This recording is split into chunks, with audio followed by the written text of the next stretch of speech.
Hey everyone, I thought I would make a video of what I'm currently doing, partly so I can remember, but also just to share with you um, what I'm doing with the LiDAR data, where I'm at right now. Getting close to finishing up 2023's set. I really wanted to do that before we started taking 2024's data coming up this July. And you can see from this plot here, each one of these red dots represents a scan. Thanks to Alonzo Akire, who helped me get all of this done in the space of about a week or two. And what I've done is registered all of them to their respective blocks. This is block 1, block 2, block 3, and block 4. You can see the, at least I think those are the numbers. And you can see the greenhouses there. If we were to go to the bundle, we can then make it a little simpler by just putting the where the scans are, and then we can turn this to the bundle cloud, and this will let you see kind of what it looks like. It takes a while for the millions and millions of points to be shown, and we'll turn off the scanners, and we can take a look at what we have here. Now, one of the things is that they are at different heights, and they have different terrain as well. So when analyzing the vegetation using our software, following what people do for aerial scanning, we'll use the bottommost returns of the laser to represent the ground surface, and we'll use that digital surface map to then figure out what the relative vegetation structure is above that. It's quite tricky because this is a very small amount of vegetation, and you'll probably notice I used the term LiDAR. I used an aerial, and if you consider that the scanner is sitting on a tripod, it's actually looking down at the vegetation. So it's like a tiny airplane flying over. So there they are. So we'll show you now what I'm actually doing. I finally figured out how to use this software package, which is called Cyclone Register 360. It's a proprietary software package by Leica, which makes the scanners. And from what I can tell from the web, it seems to be the best of the programs that can register multiple scans. I've tried using Cloud Compare and then looked into some other options, but this is the best. The other, or the easiest to use, that is. Then this one also has an education discount, which is significant. A lot of these other places do not have education discounts, and that adds hugely to the cost of this software. Okay, so let me show you the next step. I'm going to go to a single block. So if I go over here to open up a file, this is so if any of you want to do this after I've quit or decided I no longer want to do this. What I'm going to do now is go to the projects, as they're called. I'm going to look for, in my file set, 2023, look for B1, and let's see, where's B2, B1, and I'm going to move to the next one. I've done a bunch of them thus far. I've only done block 1 thus far, which will be the NH4 plot. And the NH4 plot would be here, it would be NH43 to F05 or F 0.5. And if I do that, I'll open it, it'll go to that particular set of registered scans. It takes a little while, even though I have 4 state-of-the-art graphics cards in my computer. Of course, now, 3-4 years later, it's all almost being outdated. So you can see that I had done a final report and saved the files as LAS files, which is the common format for LiDAR scans used in forestry, and then E57, which is the format that Leica favors for the BOK 360 scanners. So I'm going to go back to the unfinalized version, and you can see that this is one plot in block 1, and it would be from F05 to NH4. So that would be getting close to the end here. Okay, I think it should be labeled the other way around, but NH4 to F05. But even so, you can see that there's one more plot left, which would be actually F05 to what I call the last. So this is definitely the, I should reverse those labels there. Now what I'm going to do is go to the bundle, because the bundle is the bundle of scans that have been registered. And the first thing I'm going to do is I'm going to trim away the excess. And you can see that there's a lot of infrastructure here. The roads, the pathways are not straight after many years of weathering. And there's occasional flag or a camera pipe or other things. And then up here at the top, this doesn't have it, but if the greenhouse was up here, the shadow from the greenhouse would sort of interfere with things. Also, you can't get a scan because the scan would be blocked by the greenhouse, so it would be low resolution. So what I'm doing is I'm actually using these bottom 4 here, and I'm going to try to make it a little bit straighter. To do that, you can grab this scanner, and they will move as a set detail right now. So then I'm going to go to the bundle, and then go to the bundle view. There are different views. The default is always a sort of 3/4 view, and you can see that it's not a lot of people, it's just us moving around. And there's also a lot of these strange returns up in the sky, and I've got to trim away all of that.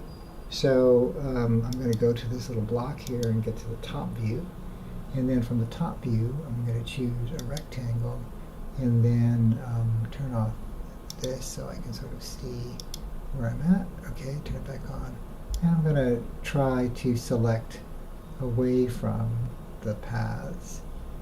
Now, also recall that the scanners can't scan underneath them, so we want to avoid taking data from directly onto the scanners as well.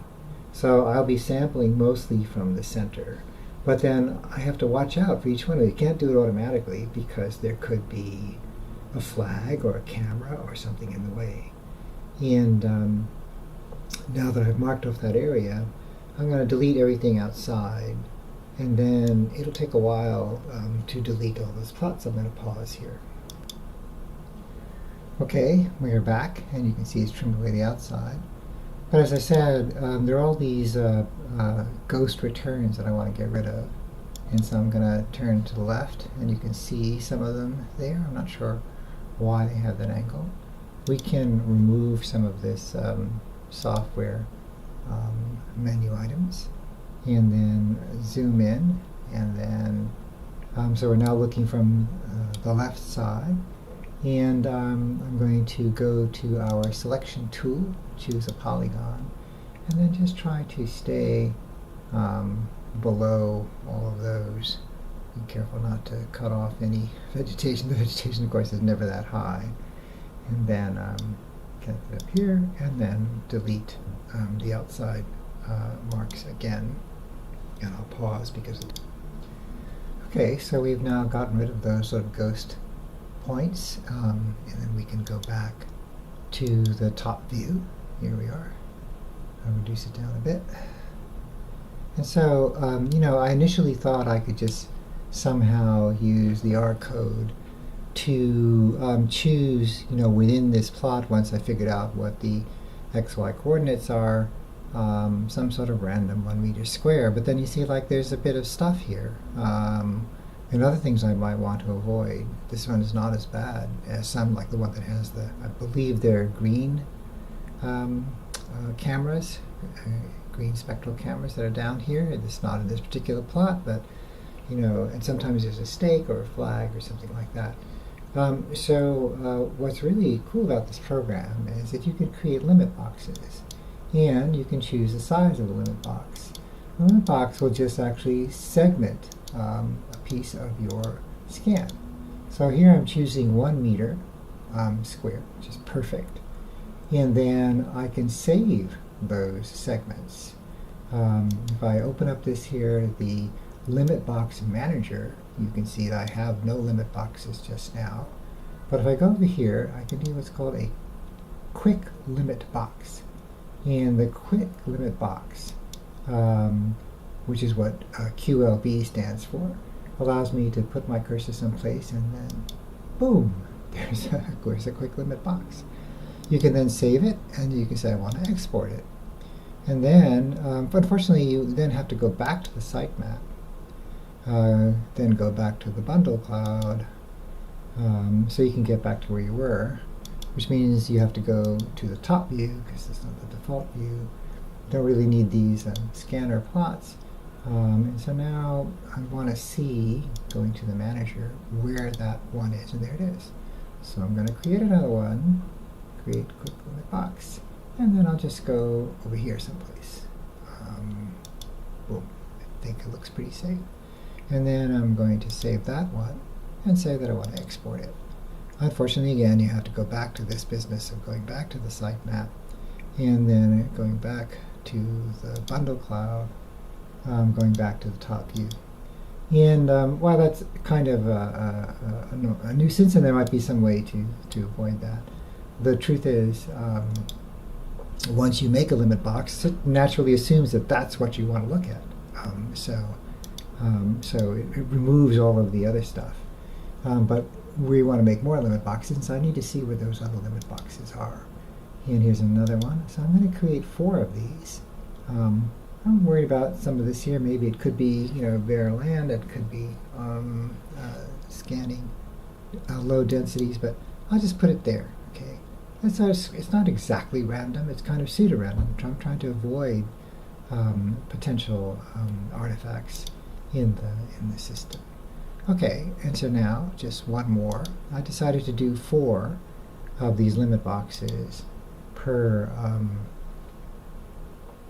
scan.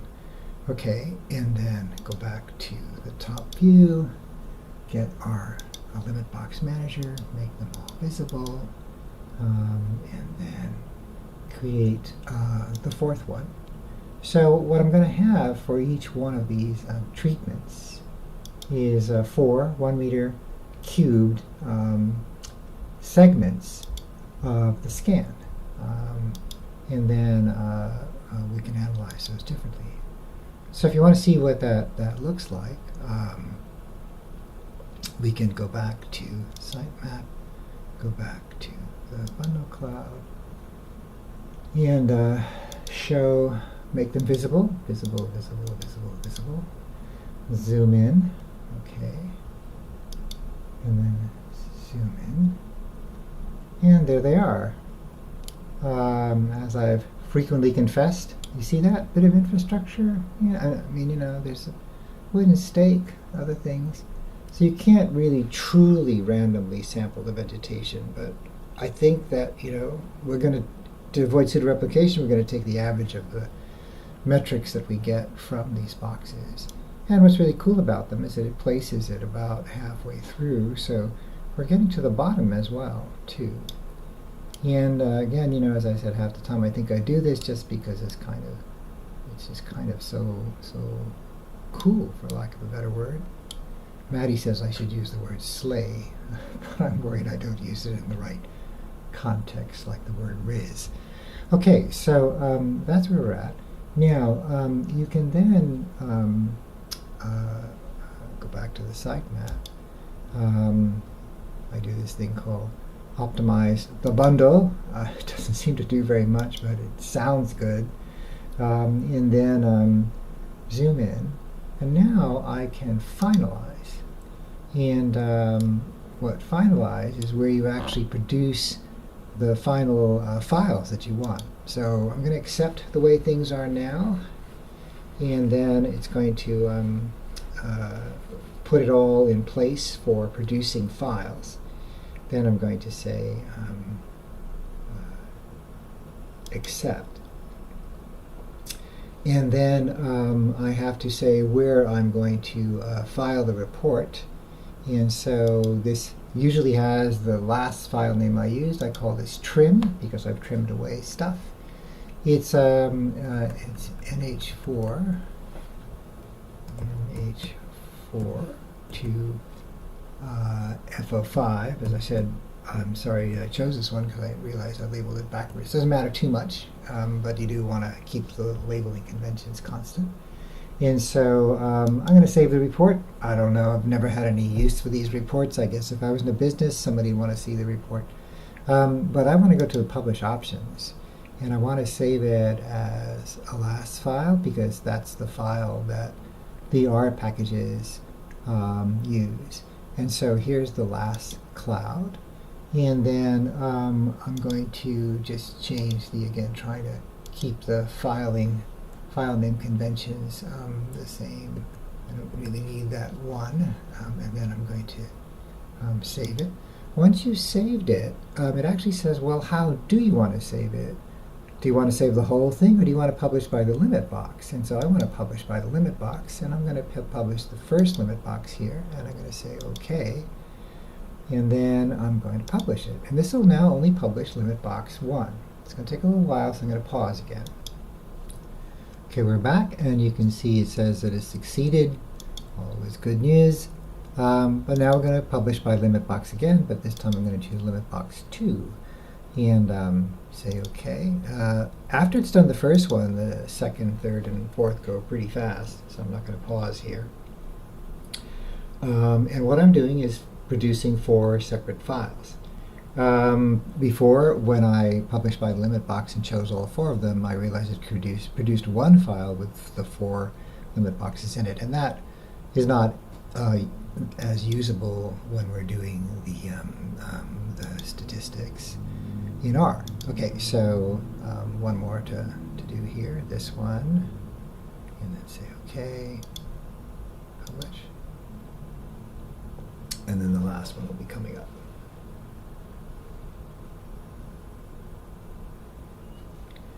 OK, limit box, and then the last one.